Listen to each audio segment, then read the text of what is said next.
What's up guys? Welcome back to the channel. Welcome back to the not a vlog. This is more of a list video.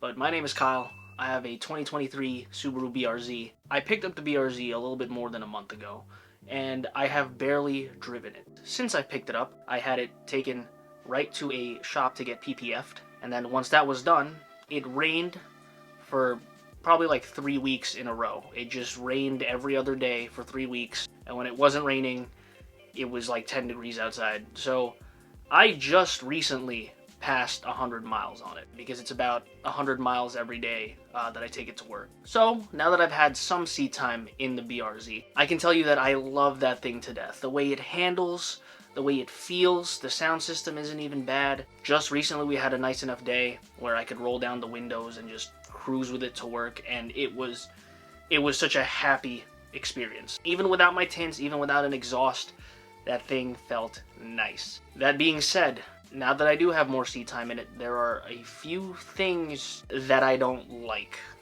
I hate even. So that's what this list is. Okay, number one on the list. There's a couple low-hanging fruit that I could pick at, you know, like the fake exhaust noise or whatever, but the one I'm gonna choose is the turn signal. If you don't know, the 2022 and 2023 Subaru BRZ have the turn signals that just return back to center. So that means if you try to signal one way, your turn signal will go up, it'll signal, and it'll go back to center, which means to cancel your turn signal, you have to tap the opposite direction. And then sometimes you over tap it, or you tap it too harshly or too strongly, and now you're indicating that you're gonna turn that way. So then you get caught in this endless loop of just trying to cancel your turn signal. Whole time you're just flicking the stock up and down. Pause. Before I got the BRZ, I was watching a bunch of videos and everyone always complained about it. And I said, it can't be that bad, you know, you'll get used to it. But now that I'm sitting at about 400 miles on the thing, I can tell you that it's not at all intuitive. I kind of have to think about it whenever I want to signal, whenever I want to make a lane change. You know, they do have the one-tap lane change, but even that is not intuitive because, like, in a regular car with regular turn signals, you just hit your signal, and then when you're done changing your lanes, you can just flick it back up. It's that easy. I don't want to have to deal with clicking and indicating whichever way, just trying to cancel a turn signal.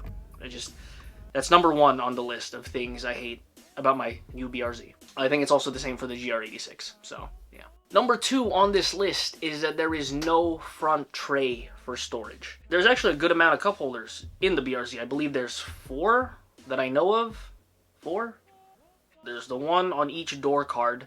There's the one in the armrest that, you know, the thing flips open. The 2 in the middle are kind of not easy to get to as a passenger or a driver. They're more for, I guess, people who have no legs who sit in the back seat, or toddlers. But my main complaint is that even though they have 4 cup holders, they don't have a central front tray. In my 2018 WRX, there was a decently sized cubby where you could put your phone, you could put your wallet, you could put an air freshener, you could put change, whatever. They don't have that in the 2023 BRZ or GR86. And that makes it really, really difficult to stow anything that you don't want in your pockets. Especially for a car that they say is, you know, driver-oriented, which I can say that it is. Sometimes you just don't want to have your phone in your pocket. Sometimes you have a big, bulky wallet that you're not trying to have on you in that moment. And you can either put it in your cup holder, which, yeah, sure, I'll put a wallet in the cup holder, but say I need to do directions on my phone, and I don't have a phone now yet. I don't want to hold my phone while I'm driving, because, you know, how am I going to shift? Just weird. I can put my phone in the cup holder, but then it's weird trying to get your phone out of the cup holder and then looking down at it and the cup holder is low. It's just not intuitive. It doesn't feel right. There isn't really a natural feeling place to put small items like your phone or anything really up in the front. And the thing that annoys me is that there is space there. If they wanted to, they can go under the radio and just have like a little cutout for a shelf. They can even just have a little tray. They sell it on Amazon. I actually got one. It's great. But it's literally a little box that you can double-side tape onto the front console right in front of the gear shift to act as a little cubby. And I got it. It was 30 bucks, which is pretty expensive for what it is. But I would say that that's probably one of the first things you should do to a BRZ if you want to have a livable space in there, you know, just more practical. So I would say that's number 2. No front cubby, even though there's room.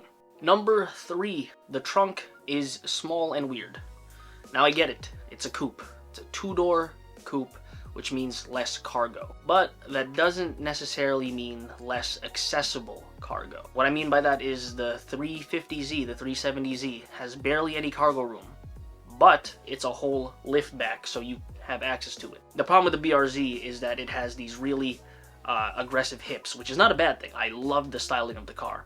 The problem is the way that the trunk is situated in there. It's like a small opening, and then the cargo space is actually bigger than the opening. What does this mean? This means that if you have a oddly shaped object, it can still fit in the cargo area, but it won't necessarily fit through the opening of the trunk. But I have these like organizer boxes. It used to be really easy to just throw 2 of those into WRX, but with this, I think I can fit 1.5, but just getting it into the actual trunk itself is a bit iffy. If I'm not careful, I can hit the trunk, I can hit the bumper and all that. I mean, I'm not a designer, but ergonomically I feel like it could be better. They could be better about how much opening space they have, because the cargo area is decently sized for a coupe. The opening is the problem. So yeah, BRZ has great usable space for a coupe, but the opening is not so usable, if that makes sense. That's number 3. Number 4, another mild complaint. There's not really much to complain about the car. It's very simple and nice and fun. But number 4, if I had to complain about something, in the center console there's 2 cup holders, but there's 2 of these like flaps that go over, and when it's closed it acts as your armrest. So you could put your elbow down on it, and then your e-brake kind of acts as the rest of your arm support. The problem is, when you do use that section as an armrest, your elbow can naturally hit that button and open it. Most of the time I'm gonna have that thing closed because I like having an armrest. Problem is, if I'm driving and I go to shift and then I put my arm back down and I hit that button and it opens, next time I try to put my arm down, I'm just gonna like, you know, fall into that hole. I'm not gonna like fall in, but like it's just gonna be weird. Then I gotta mess around with it while I'm driving, or I have to stop and close it. Not a big complaint, but it has happened several times without me wanting it to, and it's been like, here we go again, that kind of thing. And number 5, last on the list of things I hate about my new BRZ / GR86, is the stock ride height. Oh my god. I mean, it's been a while since I've had a stock car. It's been like 4 years at least since I've had a stock car. I don't remember the wheel gap being that big. Maybe because the BRZ is smaller, maybe because I'm running 17 size wheels, I don't know. But that stock wheel gap looks so aggressive. I could like put my foot in there. The rear is even worse than the front. The front is like okay, but the rear, because of how wide the hips are, which is a great feature of the car, but because of how wide the hips are, that wheel gap looks insane. It literally looks like a factory spec monster truck. Not a fan of that. If it came a little bit lower, you know, I could be like, alright, cool, I wouldn't mind keeping it stock for a bit. Even if I got nice wheels that are a good spec, that would give good fitment if the car was lowered.